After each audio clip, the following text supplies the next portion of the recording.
the captain loved the ladies, and he found himself a wife. Now he's wishing he was fishing, but he's on the hook for life. Well, I guess he shouldn't have ordered, but he drowned her in the water, and then a flounder down her. That's why they never found her. Welcome to Global Hottest News Channel. Indians pitchers roar to life, and the Cubs bats fall silent. NYTimes.com by Billy Whitsock. 29, 2016. Continue reading the main story. Share this page. Chicago. When the Cleveland Indians arrived in town, they were viewed as a prop. The city was buzzing on Friday. Bars in Wrigleyville were hopping before lunch, and ticket prices for the Chicago Cubs' first World Series home game in 71 years were approaching the cost of a college tuition payment. But the Cubs, chasing their first championship in 108 years, had to play somebody, and the Indians were content to be that other team. "I'm surprised they're not calling us that," said Indians second baseman Jason Kipnis, who grew up nearby, attending games at Wrigley Field. "That's fine by us. We'll be that other team that won the World Series." The Indians are halfway there after a 1-0 victory over the Cubs on Friday night, riding an inspiring pitching performance by Josh Tomlin, a pinch hit, run-scoring single by Coco Crisp, and another lockdown performance from their bullpen. When Cody Allen struck out Javier Baez with runners at second and third to end the game, it gave the Indians a 2-1 series lead and left the overflow crowd disappointed, knowing that the Cubs must return to Cleveland to win the title. Of course, the Cubs have bigger problems at the moment. Friday was the fourth consecutive playoff loss in which the Cubs have been shut out, including their 2 defeats in the World Series. And they will have to contend on Saturday night with the Indians' ace, Corey Kluber, who pitched 6 shutout innings in the series opener and has a 0.74 earned run average in the playoffs. A taut, tense, low-scoring game hardly seemed in order on Friday night, when the wind was blowing briskly out toward center field and balls were flying out of the park in batting practice. "Sometimes when you see the wind blowing out, you can try to do a little too much,"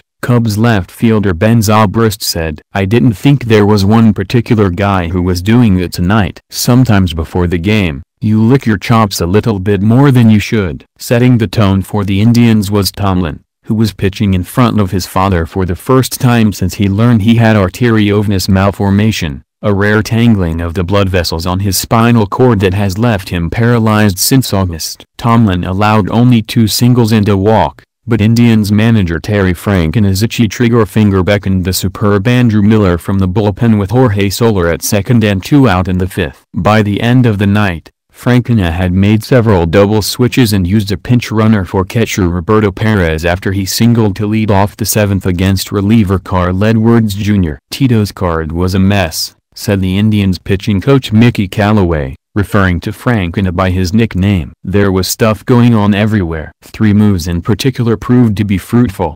First, Franken brought on Miller, who retired pinch hitter Miguel Montero on a liner to end the 5th, stranding Soler. He then used Michael Martinez to pinch run for Perez, and Martinez alertly advanced to third when a breaking pitch by Edwards bounced away from Wilson Contreras. Finally, Franken replaced Miller, who had struck out the side in the 6th on just 13 pitches, with a pinch hitter when there were runners at first and third and 1 out in the 7th. Miller had not hit since 2011. "I don't know if you could tell by my smile on deck," Miller said. "I didn't have a whole lot of confidence in my ability." Asked if he knew his career numbers, Miller said, "Terrible, pretty awful." When told he was 4 for 72, he added, "I know we have a lot better hitters on this team." One of them turned out to be Crisp, the 36-year-old veteran who began his career with Cleveland, won a championship with Franken in Boston in 2007, and was reacquired in an August trade with Oakland. He lined the first pitch he saw from Edwards into right field,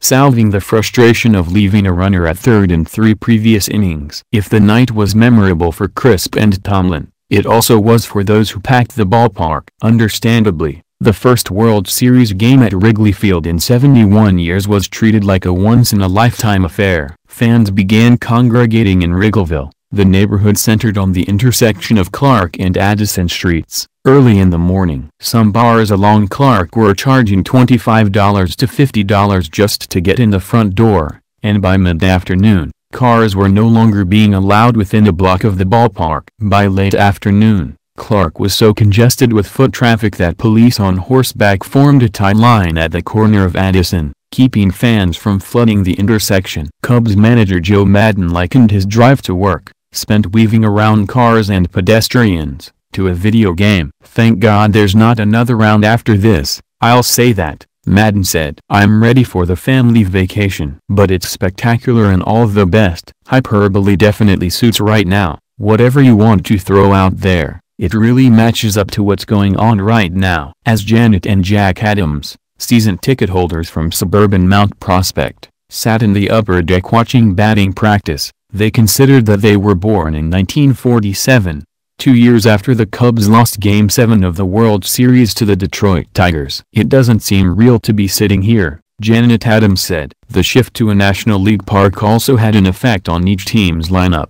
Doctors advised the Cubs that playing Kyle Schwarber, who returned from a major knee surgery in April to be the designated hitter in the first 2 games in Cleveland, in the outfield would be too risky, so he sat on the bench hoping to affect the game as a pinch hitter. The Indians used Carlos Santana, usually a designated hitter or a first baseman, in left field, a position he had not played since 2012. Schwarber got his chance in the 8th, but reliever Brian Shaw busted a 2-1 fastball in on his hands, shattering Schwarber's bat and resulting in a soft pop-up. The Cubs did get a couple of breaks. Soler lofted a fly ball down the right field line that outfielder Lonnie Chisenhol misplayed into a 2-out triple in the 7th. Shaw recovered to retire Addison Russell on a ground out, and first baseman Mike Napoli booted Jason Hayward's 2-out grounder in the 9th that would have ended the game without much stress for Allen. But so far this series, those sorts of hiccups have hardly bothered what throughout the playoffs has been considered the other team. The Indians ruined the send-off for Boston's David Ortiz. They silenced brash Toronto. And now they threaten to provide another chapter of disappointment for the Cubs, breaking many hearts along the way. "I love it,"